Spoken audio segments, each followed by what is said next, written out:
অতিরিক্ত ভালোবাসা কখনো প্রকাশ করতে নেই, তখন সামনের মানুষটা অবহেলা শুরু করে। আমাদের পরিচয়টা শুরু হয় অনলাইন থেকে। আমি ওরে প্রথম মেসেজ দেই, আর আমার মেসেজ যাওয়ার সাথে সাথে সেও রিপ্লাই দেয়। আর এইভাবে কথা বলতে বলতে আমরা ভালোবেসে ফেলি একে অপরকে। আর এভাবেই আমাদের সম্পর্ক শুরু হয়। আমার বাসা সিলেট আর তার বাসা ময়মনসিংহ। আমাদের রোজ কথা হতো, এমনকি আমাকে অনলাইনে না পেলে সেও পাগল মতো হয়ে যেত। আর আমি ওরে এতটা ভালোবাসি যে যখন যা বলতো আমি তাই করতাম।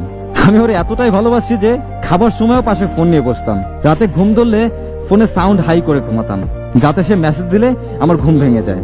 হাজার ব্যস্ত থাকলেও ওর মেসেজে রিপ্লাই দিতাম।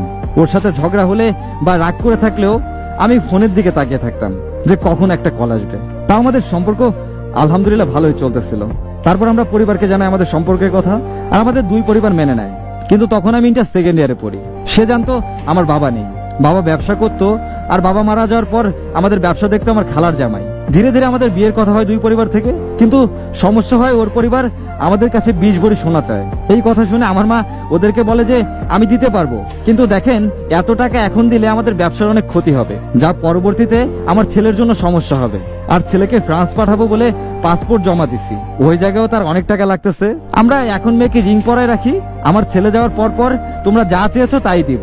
পরে আমার দিকে তাকিয়ে আমার মা বলছিল 12 ভরি সোনা দিবে, কিন্তু ওর পরিবার মানেনি। ওরা যা চেয়েছে তাই দিতে হবে। ওরা নাকি যা চেয়েছে তা পেলে ওরা মানুষকে বলতে পারতো যে 20 ভরি সোনা দিয়েছে। তখন নাকি মানুষ এই সোনাগুলো দেখে ছেলে বেকার এই কথা বলতো না। সত্যি কথা বলতে আমার মানুষটা অনেক চেষ্টা করছে যাতে আমরা এক হই। তখন ওর মা বললো ঠিক আছে, ছেলে যাক, পরেরটা পরে বুঝবো। আমার মা অনেক বুঝাইছে। পরে আমার মা রাগে আমার কাছ থেকে ফোন নিয়ে নেয়।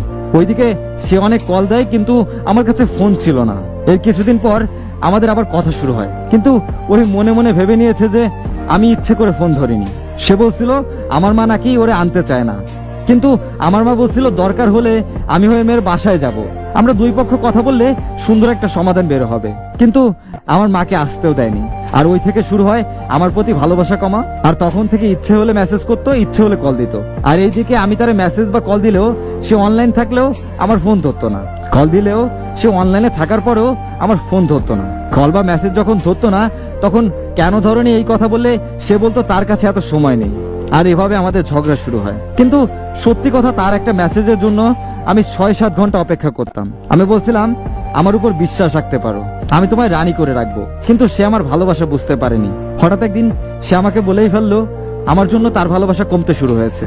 ওই কথা শোনার পরেও আমি ওরে ছেড়ে যাইনি। ও একটা কথাই মনে মনে ঠিক করে নিয়েছিল, ও আর আমার সাথে থাকবে না। তারপরও শেষ 2টা কথা বলেছিল, সে যদি আমায় নাও পায় সে আফসোস করবে না, সেটা ভাববে যে আল্লাহ তার জন্য নাকি আমাকে মঙ্গল হিসেবে রাখেনি। সে আরো একটা কথা বলেছিল আমি কেন এত মেসেজ বা কল দিই, আমি নাকি তার জীবনে গুরুত্বপূর্ণ মানুষ না। তখন আমি ভেবে নিয়েছি সে হয়তো আমায় ভুলে গিয়েছে, সে আমার থেকে মুক্তি চাচ্ছে। আর আমি তখন নিজে ওর সাথে যোগাযোগ বন্ধ করে দেই। অতিরিক্ত ভালোবাসা প্রকাশ করলে সে মানুষটা তোমাকে অবহেলা করবেই। টাকা পয়সা সোনা দানা এসব কখনো ভালোবাসার ভিতরে থাকে না। কি দিল না দিল এইসব হিসাব ভালোবাসায় থাকে না ভাই। তবে অতিরিক্ত কোনো কিছুই ভালো না। হয়তো এই গল্পটাই তার প্রমাণ। যেমনটা ধরুন মেয়ের মার এত চাহিদা, রাজি তো হয়েছিল ছেলের মা যে দিবে আপনাকে, তো এত তাড়াহুড়া না করলেও পারতো।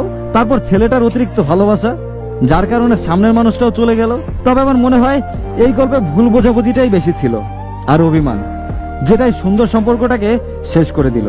কোনো কিছু শেষ করতে সময় লাগে না, কিন্তু এটা করতে অনেকটা সময় লাগে। তাই শেষ করার আগেও একটাবার ভালোভাবে সময় নিয়ে ভাবা উচিত, কারণ দ্বিতীয়বার আর প্রথমবারের মতো হয় না। তাই তো বলবো যে যা করবেন বুঝে শুনে করবেন।